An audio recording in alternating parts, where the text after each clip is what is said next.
want you to talk a little bit about the vignette, because I'm a baseball guy.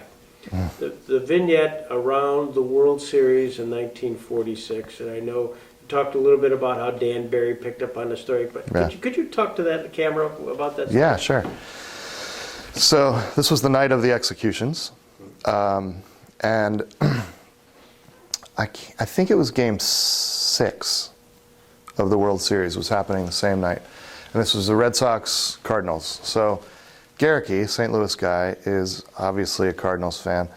O'Connor is actually a Dodgers fan, but he agrees to take the Red Sox in a bet with Garricky, $10 bet between the two chaplains.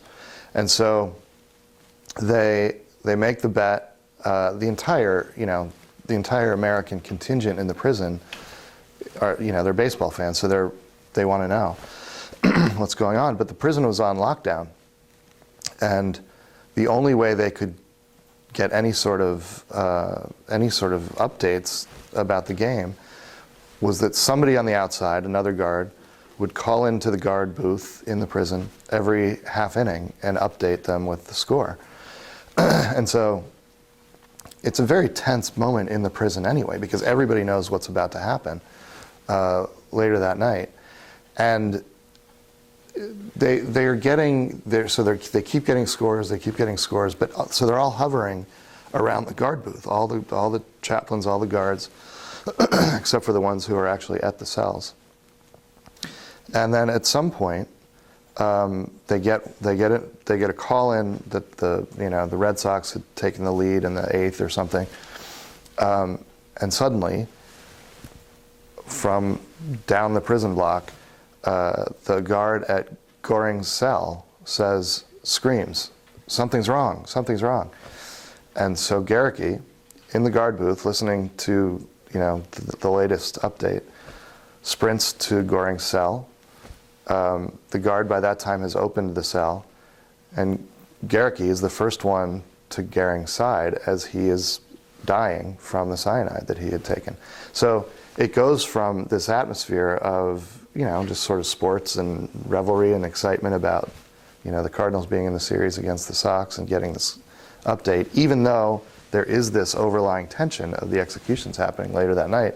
And then suddenly, the worst thing that could happen under Andrus's command, the commandant, is happening. One of the prisoners has been able to take something to kill himself before he was, met the justice that was supposed to be given to him. So Garricky was rooting for, of course, the Cardinals, and O'Connor, being a New York City guy, by default, did he just decide to throw a bet on the Red Sox? Yeah, he said, I'm a Dodgers fan, but since it's the two of us, I'll take the Sox in this bet with you. So yeah, he just I think Garricky just couldn't convince him to take the bet, be a Red Sox guy for the series. The book principally chronicles Garricky's life, yet through that you also couldn't help but run into his colleague, Father Sixtus O'Connor. What did you learn about Father O'Connor? You probably pulled together more things than probably anybody has. Yeah, he's very he's a fascinating guy, and I wish there was more out there about him because he is really interesting. But he's sort of a quiet, interesting character in a way. He was drawn to the church very early in life. His parents were very traditional Catholics. They lived in New York, right across the street from the local church. And in fact, when Father O'Connor gave his first Mass after being ordained, he did it in that church. His father was so sick at the time, he was dying, that they found a way to pipe the Mass, the audio of the Mass, across the street in some fashion into the house. So his father, who was so sick he couldn't go across the street into the church, could still hear his son celebrate his first Mass. And he was very close to his mother. When O'Connor moved eventually to study philosophy in Germany before the war, his mom went with him. So they were very close. He was probably a mama's boy. But when he was in Germany with his mom, he became fluent, beautifully fluent in German. When he was studying in Munich, one of his professors was Jewish and was hassled by the Nazis enough that it scared O'Connor. The professor made it out of Germany, but then O'Connor decided, we got to get out of here. Came back to the States. This would have been probably in the late 30s, probably. And then when the war started, he joined the army, and then trained in California mostly, in Texas, and then went over with the 11th Armored for the war. What was how did they reach out to him for the assignment at Nuremberg? Well, at the end of the war, the 11th, which was called the Thunderbolt, they moved across Europe and ended up in Austria at the very end of the war, and actually liberated Mauthausen concentration camp in Austria. O'Connor had just the excellent language skills, and I'm not actually sure how they got him from Mauthausen.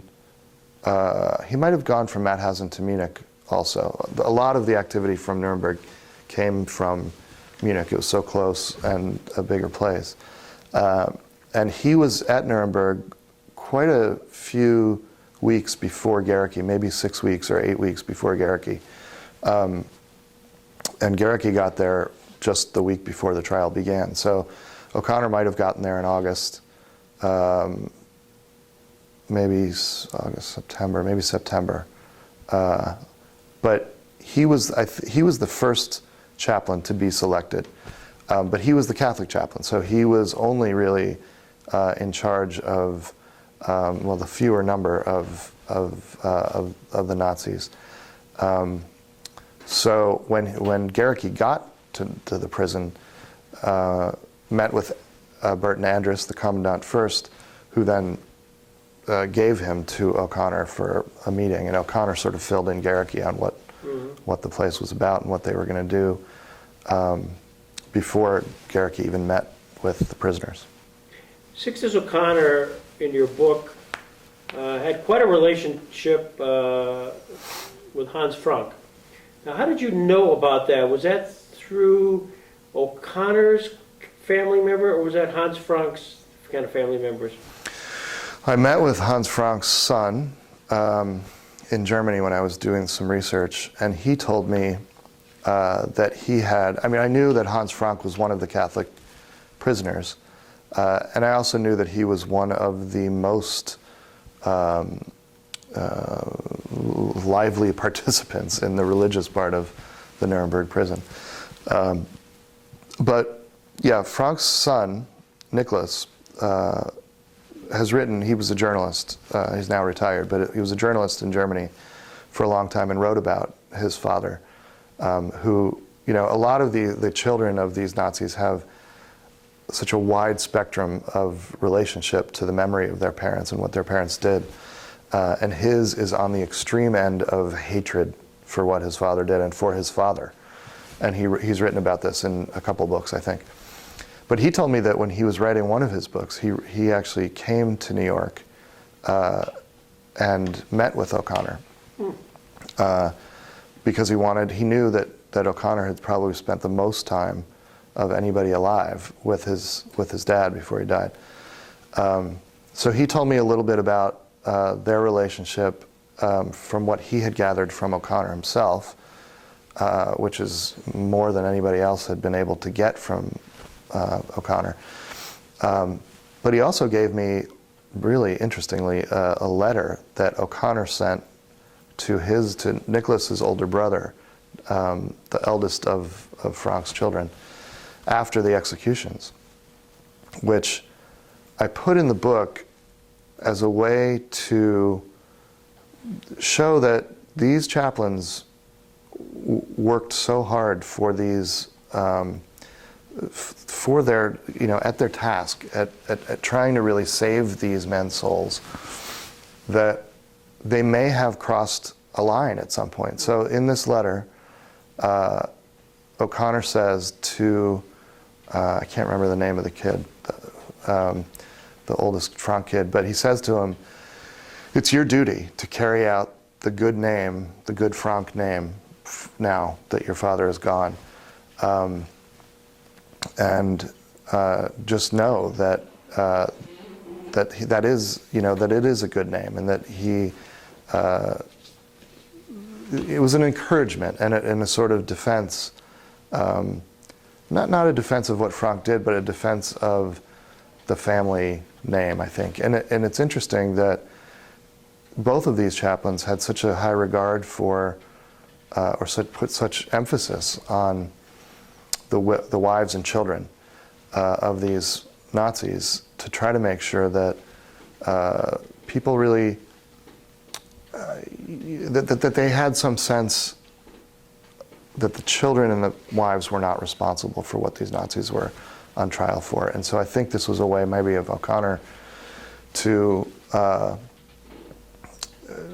give this kid some sort of boost, so his life would not be ruined by the shadow of what his father had been accused of and had done.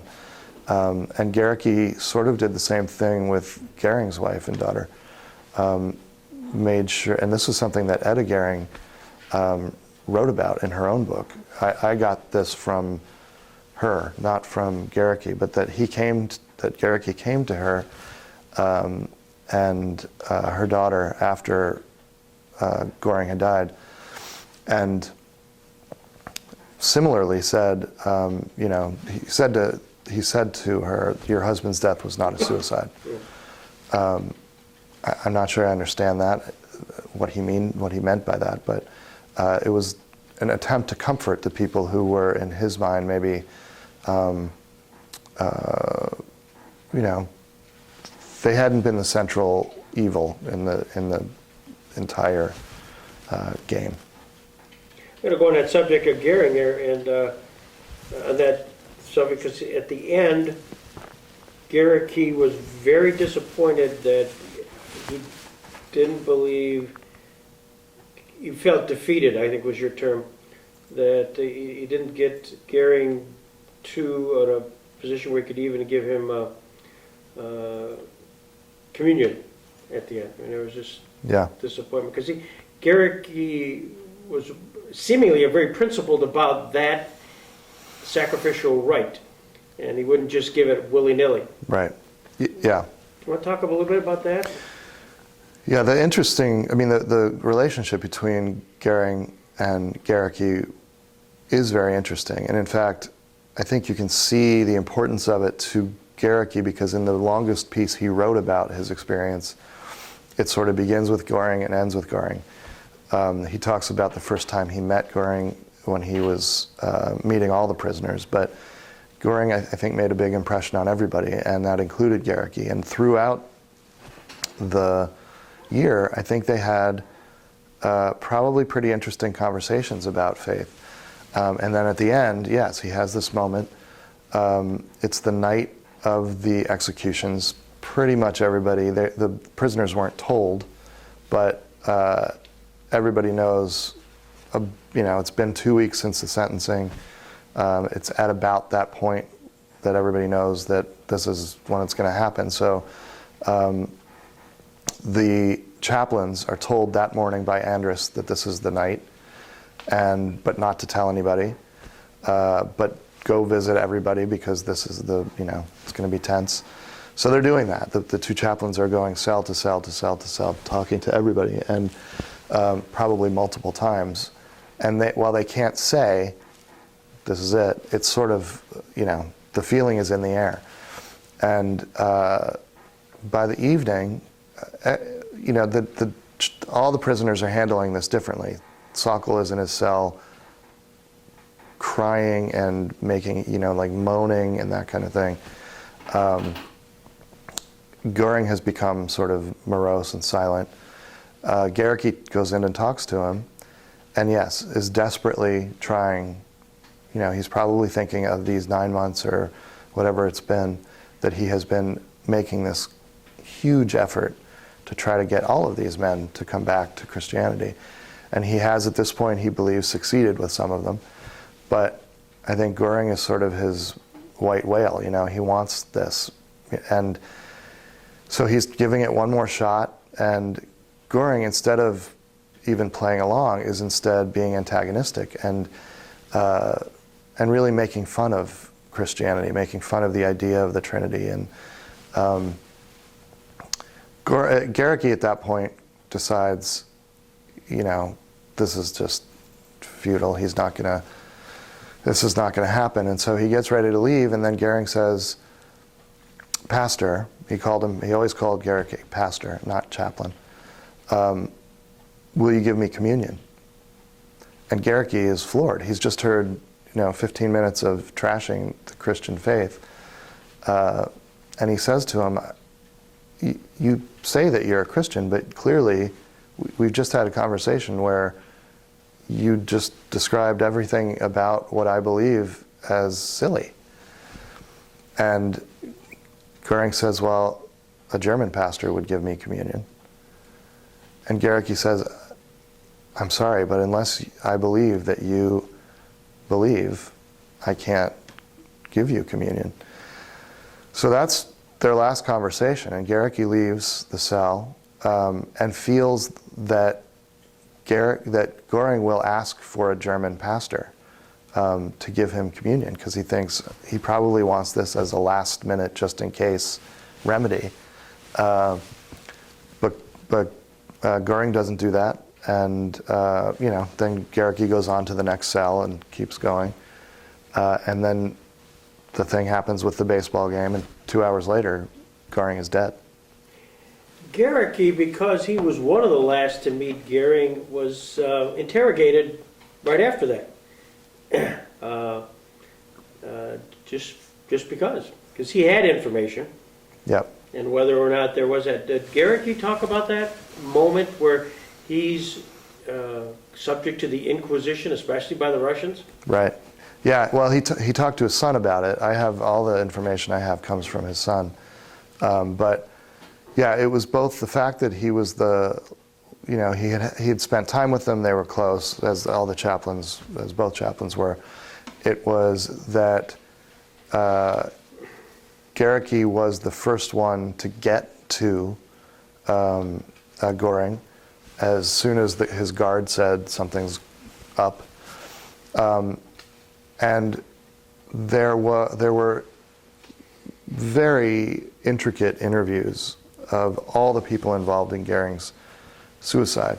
So when you look at the transcripts of the big report that was done, you can see that Garricky was the first to the cell, kneeled down, took Goering's hand to see if he was okay.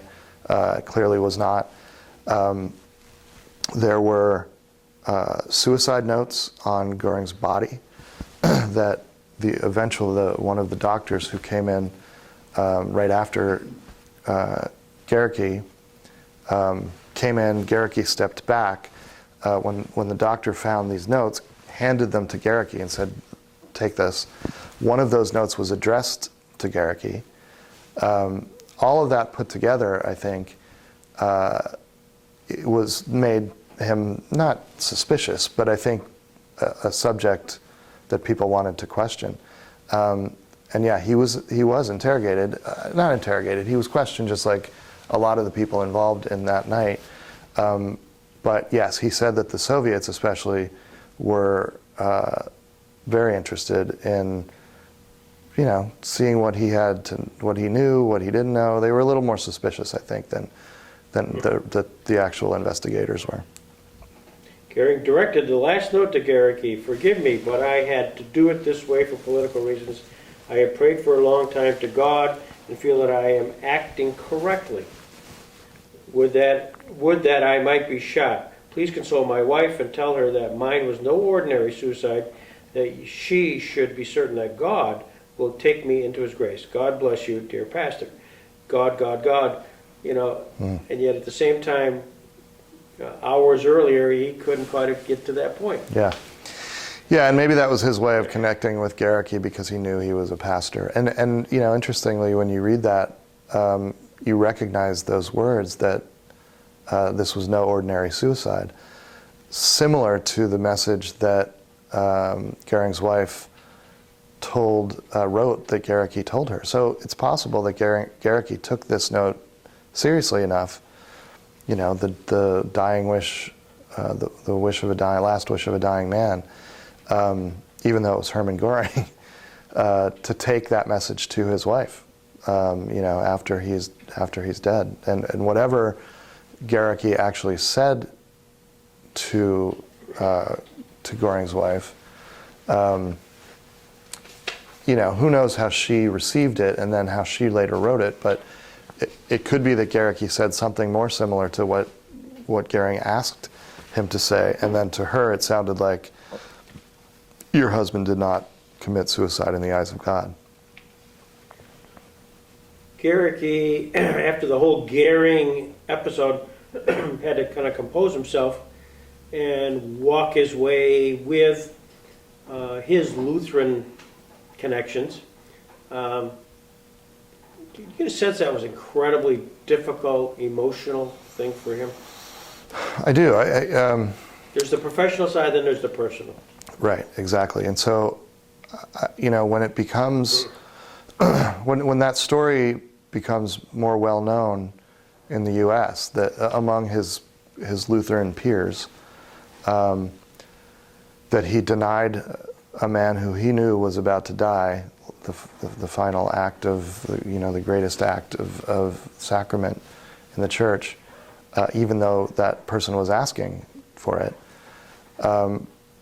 You know, I think legitimately there is probably an argument that somebody who is not Garricky, who was not in that position, who did not live those months and months and months and months with this man, could say theoretically you should have done it differently.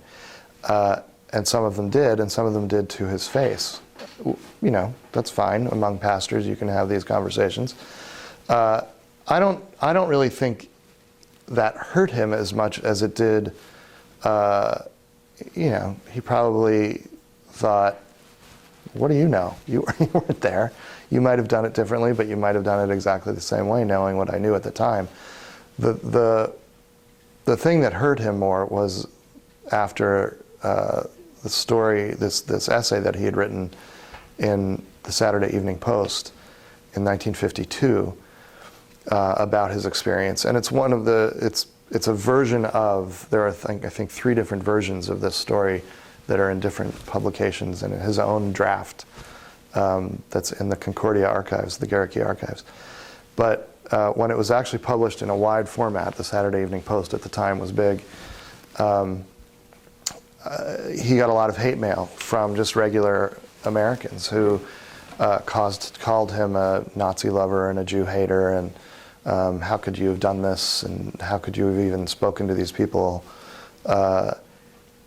which took him by surprise. He didn't feel like, I mean, what he was doing was what the Army asked him to do. You know, at the same time, he infused it with his own sense of spiritual urgency and skill, and you know, he had the Army responsibility, but he also had the Christian responsibility in his mind. But I think that really hurt him, to get hate mail from people for something that he felt was the right thing to do, and the Christian thing to do. And when he died, his children found all of these letters that he had kept for years and years and years, a decade, more than a decade, in a secret compartment in his office, in his desk. He didn't throw them away. He didn't burn them. His kids did later when they found them, because they were so angry that anybody would dare to challenge their father. But that's the thing that I think hurt him a little bit, is not a little bit, a lot, that people didn't understand what why he had done what he had done. and not only didn't understand it, but attacked him for it. Now, was it the attack because of his position as a chaplain, or was it attack because of how he did his chaplaincy there? I mean, was it more of a, how could the Americans even set up a situation where they had ministers ministering spiritually to Protestants, if you will? Was it a systematic type thing, or a system thing, or was it a personal thing as to how he did it? I think it was how he did it. I think it was known that there were chaplains. In some of the stories that were written during the trials, there were mentions of the two chaplains, and their names were given. But it was more, I think, in the detail of this particular essay that he wrote that described shaking hands with these men because he wanted to gain their trust. That was the only way that he was going to get his job done, is if they liked him. And to a lot of Americans in 1952, I think shaking hands with Hitler's number two was abhorrent. How would you even be in the same room? I mean, a chaplain, yes, has to be a chaplain, but to do it in a way and admit that you did it in a way that they needed to like you and to establish a relationship with them with a handshake, that I think was shocking to some people in that period of time, so soon after the war. And so I think it was the details about how he did what he did, rather than the fact that there were chaplains. I mean, I think probably people understood that. I didn't actually, when I first found the story, I thought, wow, we provided chaplains to these guys? I mean, I wouldn't have ever thought that we would do that, but, Geneva Conventions are Geneva Conventions. And I think immediately once you understand that, you think, okay, well, we were playing by the rules against people who weren't. So yeah, let's play by the rules and make sure that we are rule playing in the process of establishing justice for the people who didn't play by the rules. So that all makes logical sense. So yes, I think it was probably more the way that he did it, or the fact that he was writing about it at all and detailing some of this angered people at the time. Because he clearly did that which O'Connor did not. You mean in or just publicly yes. Describing the role there. I don't think there's any self-aggrandizement. Yeah, right. About the whole thing. It was just more educational, but clearly O'Connor had chosen not to. Right. That they had very, very different takes on what to do after the war. Yeah. And O'Connor chose, like a lot of men, I think, after World War II, to just sort of move on with their lives, and he did that. He went back to teaching philosophy at a college, and he was done, and he did not want to talk about it. I mean, he did talk about it if people asked him, I think, but not very much, and never publicly. Garricky was the opposite. He petitioned the Army to publish this, first in the Army-Navy magazine, this sort of, here's what I did at Nuremberg, and then that got translated eventually to the Saturday Evening Post story. But he also spoke about it publicly. He made the rounds all around the Midwest at ladies' auxiliary meetings and ROTC things, and telling essentially the same story. And there's one of them there's audio of one of them that was discovered at his church in Chester, Illinois, and it's great because you can hear him tell that story, and you can hear his voice, which is amazing. And for him, I think this was a way of always, when he gave this speech, there was an evangelical component to it. There was the church and the U.S. did the right thing, and so there was an educational aspect to it, but there was also, I think, an evangelical aspect to telling and retelling the story. One of the other defendants, who seemingly is covered in the book, not as much but close, is Keitel. Here is a general, stiff, prompt, things, and then at the very end, he really showed his humanity. Can you give a sense again for the camera a little bit about the relationship with Keitel? Yeah, I think that's probably maybe the closest relationship Gericke had with any of the prisoners was Keitel, and there are a lot of similarities in their life. Keitel was a little bit older, but not by much. They both had children who had fought in the war with them, Gericke not fighting, but and they were both married to the daughters of brewers, which I think is interesting. And most importantly to Gericke, when he first met Keitel, he believed that Keitel already was a Christian. He believed, just from watching him and talking to him, that Keitel was already walking the walk. He didn't need any more catechesis, as Gericke understood it and later gave, to other members of this flock. Keitel was right away a Christian, and so I think right away they bonded over that, over their families, maybe over the war, but certainly over their faith. And there was an interesting, von Schirach's wife wrote a book and wrote about, she went, I think at some point, to Gericke's church. He had a little church that he had taken over in the nearby town of Fürth. And this was mostly a church for the Americans and the Brits in town if they wanted to come to church on Sunday. Gericke was there giving services. And what was the name of the church, you remember? No, it's beautiful. It's still there? Yeah, oh yeah, it's still there, and it's incredible. There was a hole in it at the time from a bomb. But it's a really old church, and it's tiny, tiny, tiny, and it's just incredible looking. I can't remember the name of it, but the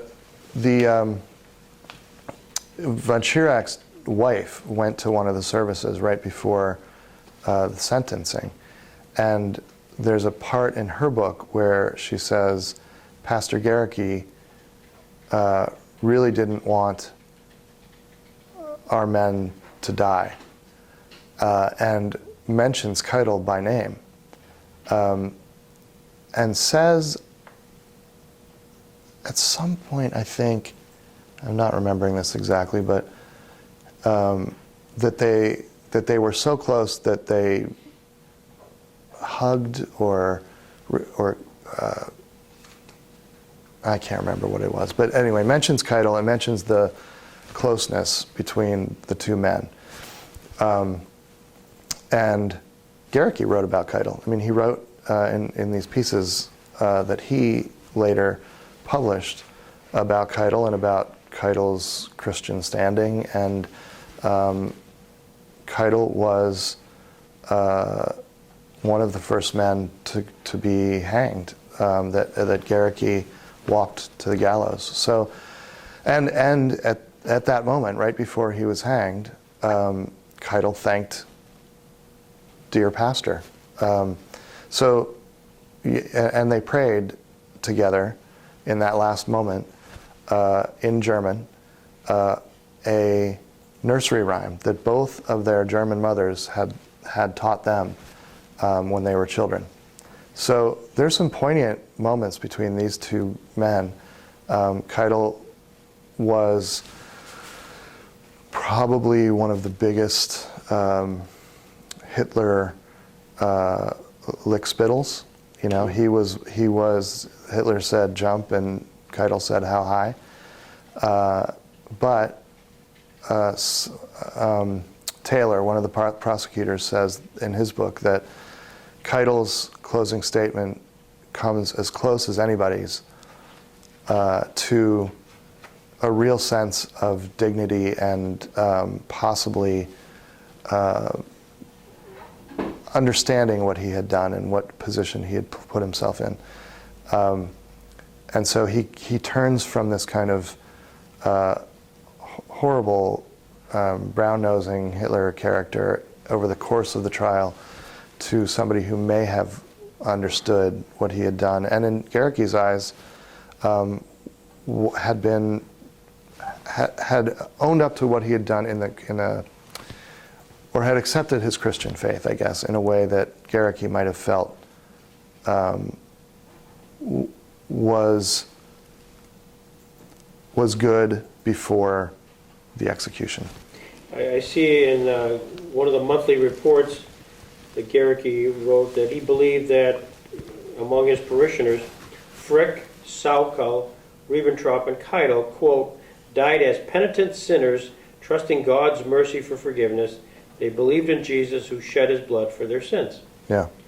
So that was at least his analysis of that. Was it difficult? I mean, this is one sense, this is a report. Was this a private report, chaplain's report, or is this something that publicly, when he wrote it, folks could have known? Because that sort of is an impression, but also maybe a violation of that whole chaplain confidence that you get with a... Yeah. No, those are in the National Archives, those reports, so they're public record.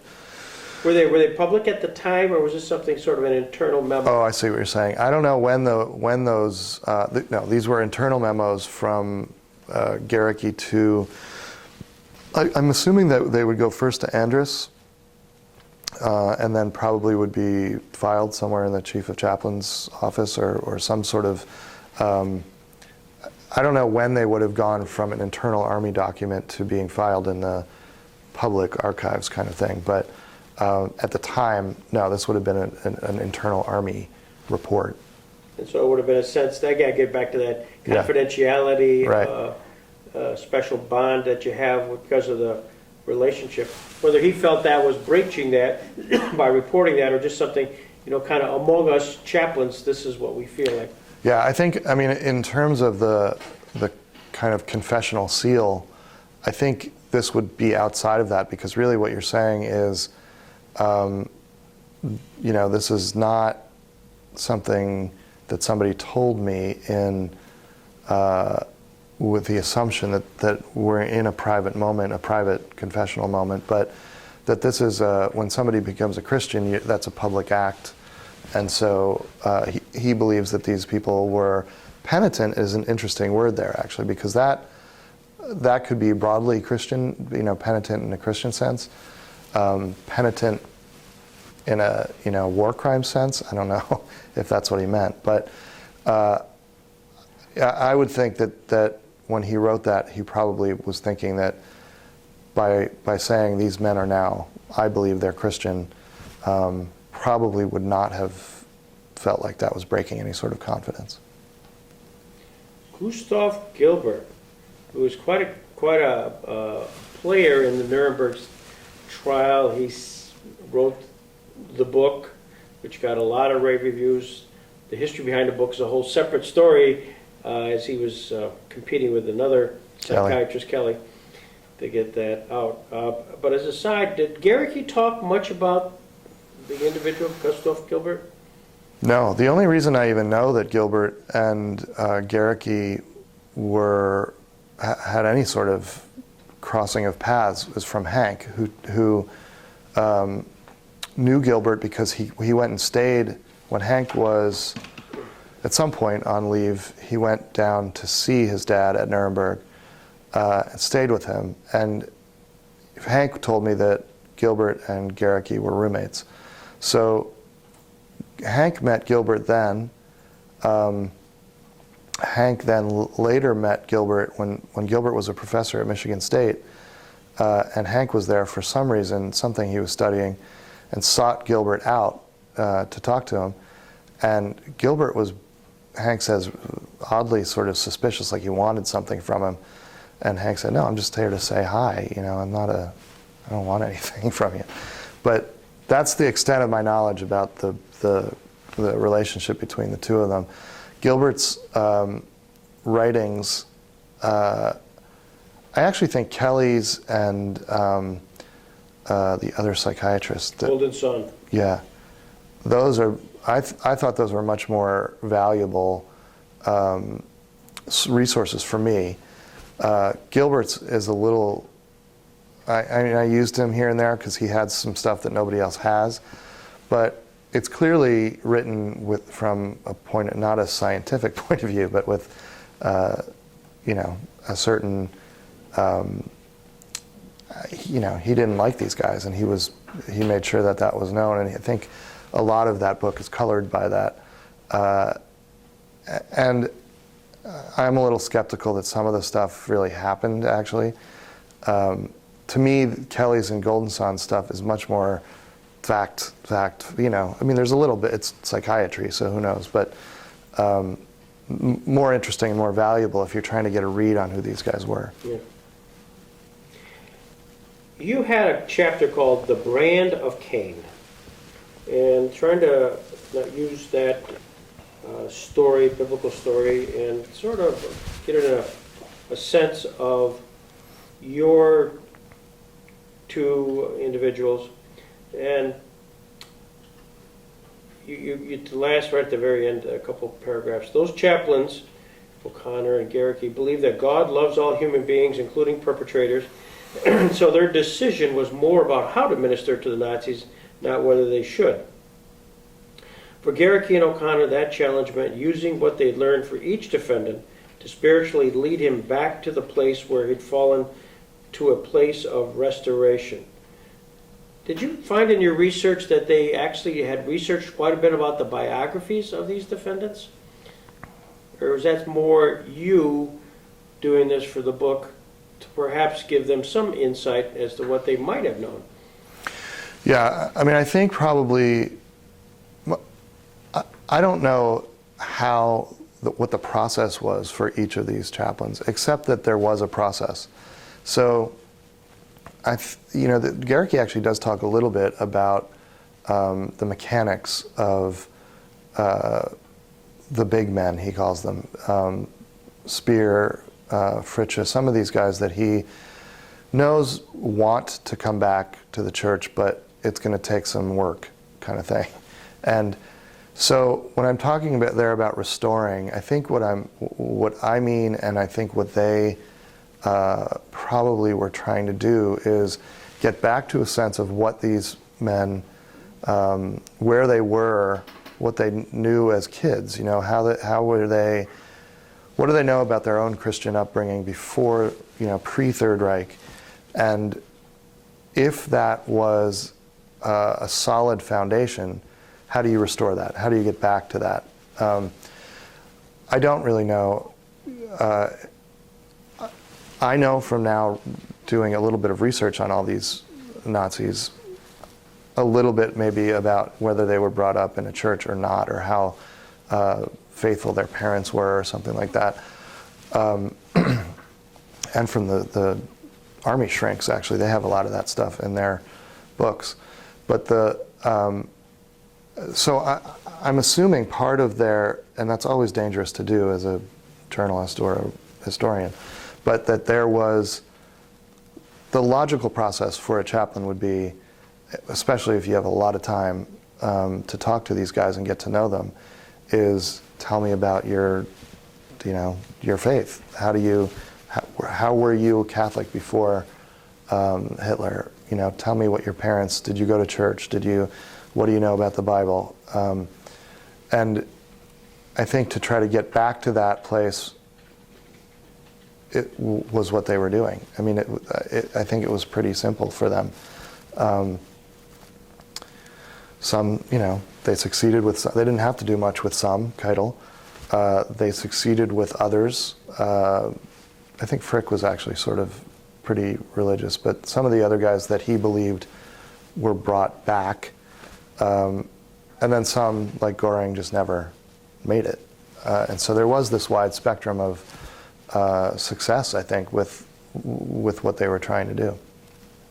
You said in the conclusion of that chapter, the decisions Garricky made in Nuremberg prison were not God's decisions. They were a series of individual pastoral choices made by a middle-aged American preacher who who was attempting to bring what he believed was God's light into a dark heart.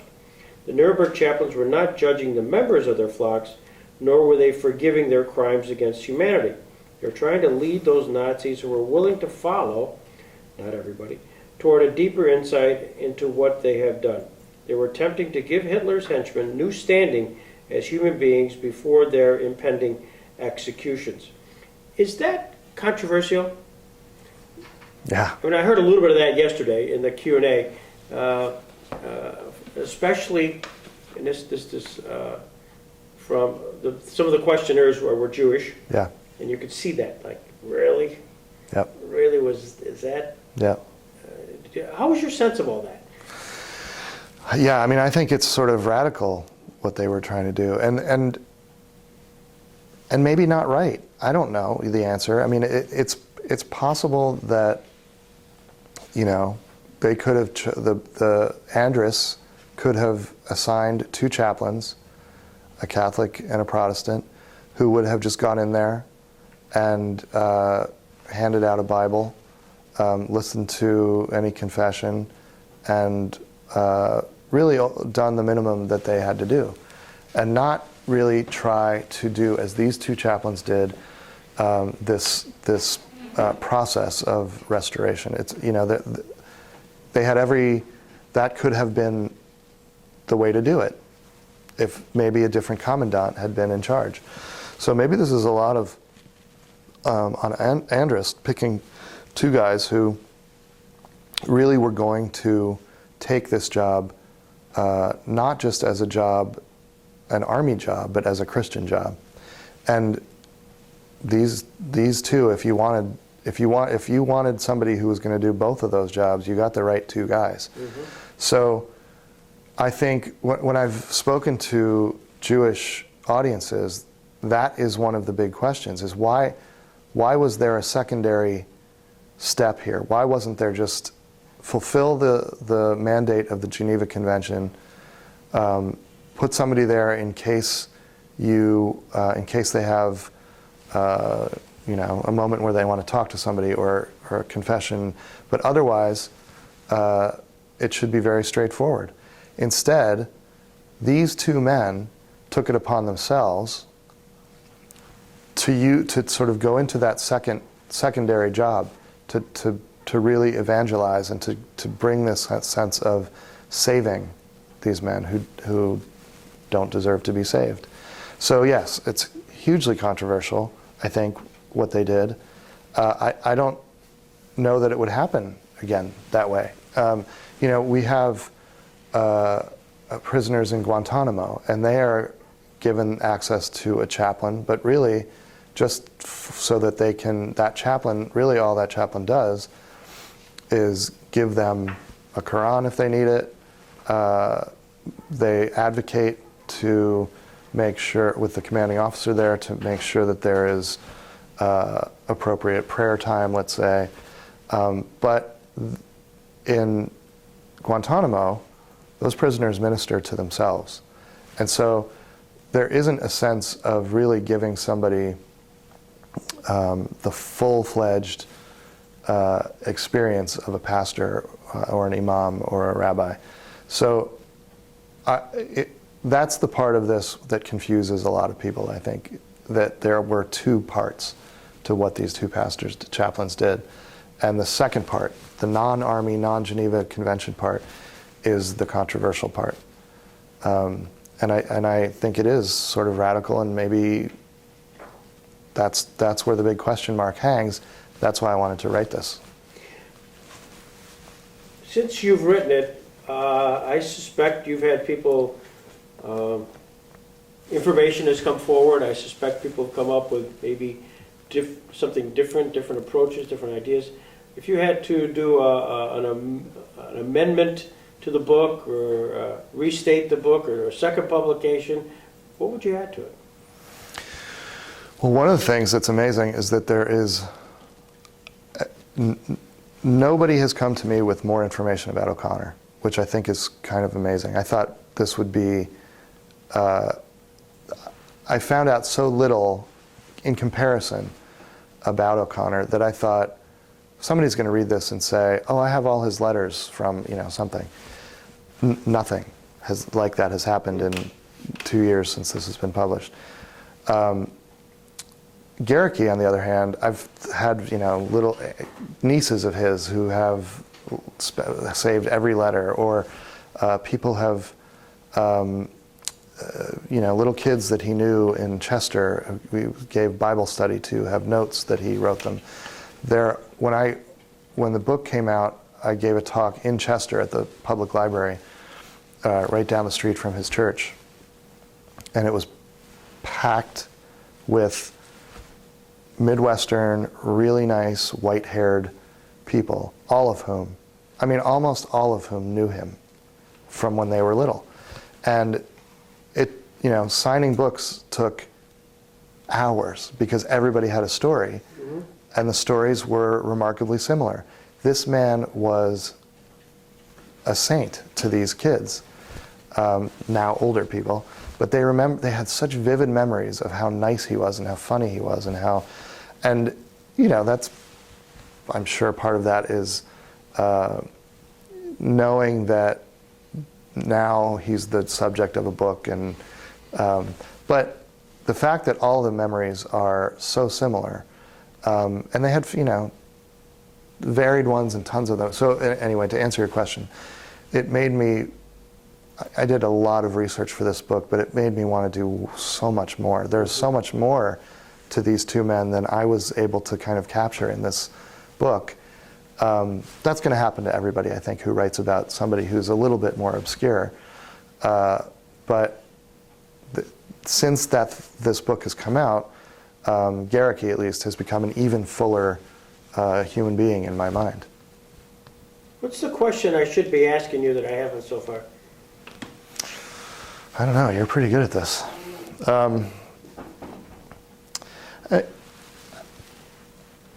There are the big questions in this book, to me, are about forgiveness, I think, and justice, and where those two things meet and deviate.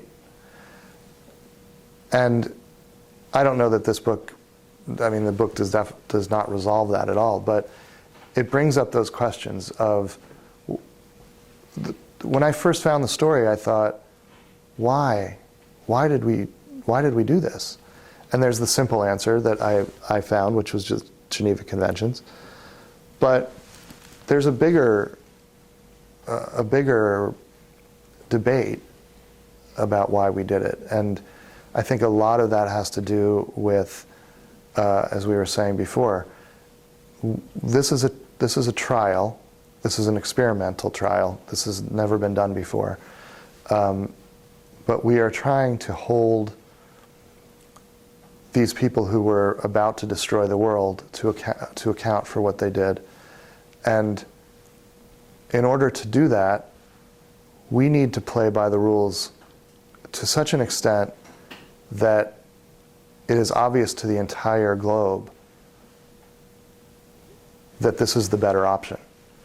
And so to give these people not just a full and fair trial with the entire world's press watching, so that everybody can watch, and we're recording it for history, so that a place like the Jackson Center can exist and look at these issues, but also give them this humanity, which they certainly didn't afford 6 million Jews who they killed, or the Soviets or the British. So to not only give them the legal, not only to do the right thing legally, and from a justice point of view, but also to provide them with this sense of this is a very personal story. These are people who,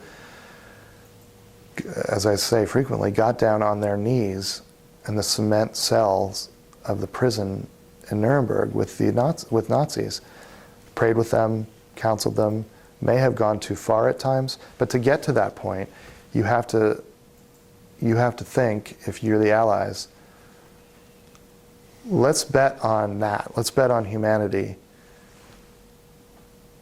in order to sort of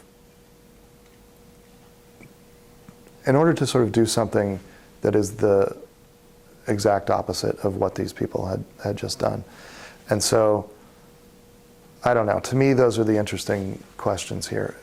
The sort of forgiveness aspect and the justice aspect, and how those two things are in relationship during these incredible months in this very singular place during this experiment in the middle of the last century when the world had been torn apart.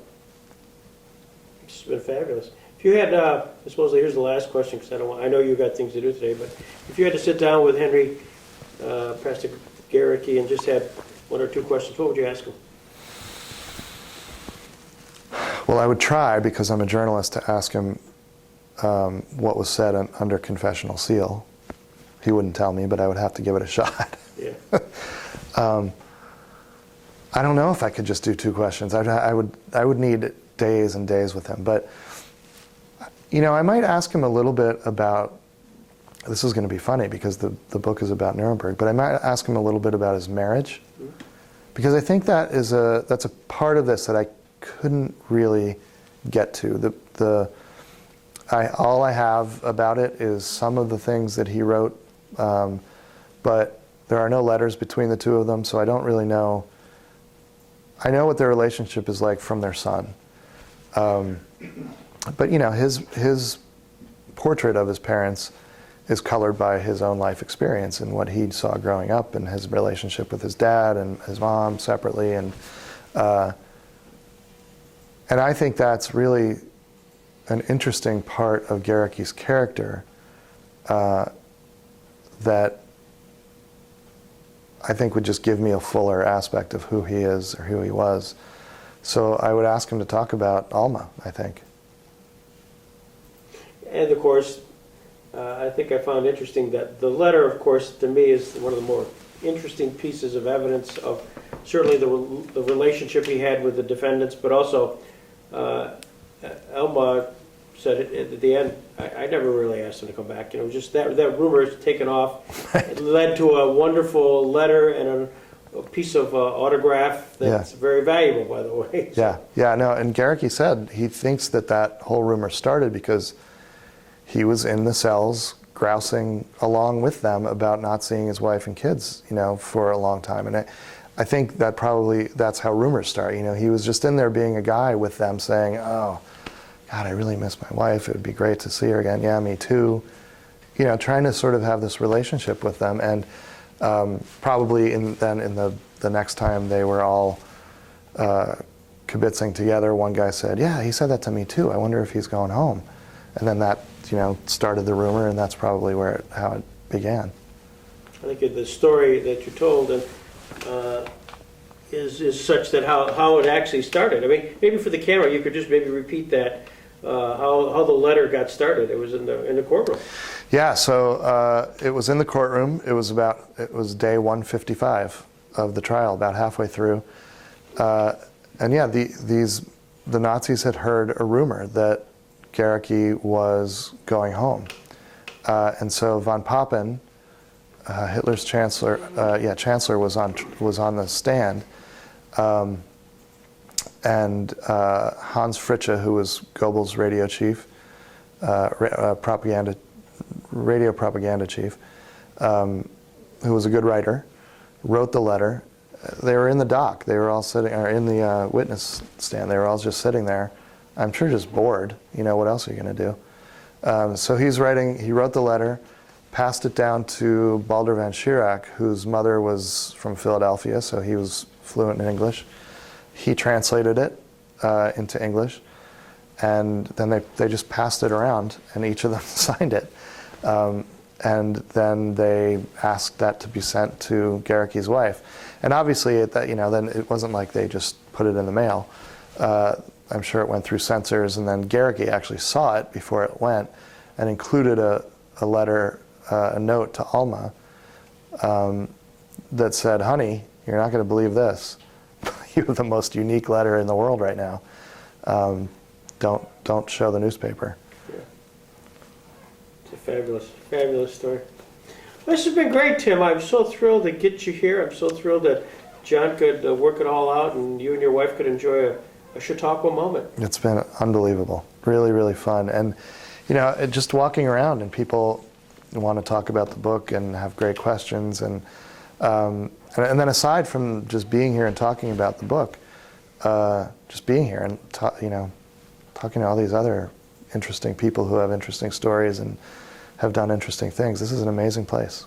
Well, thank you. It may not, and I know it's the first, but may it not be the last. Yeah, no, I'm coming back. Okay.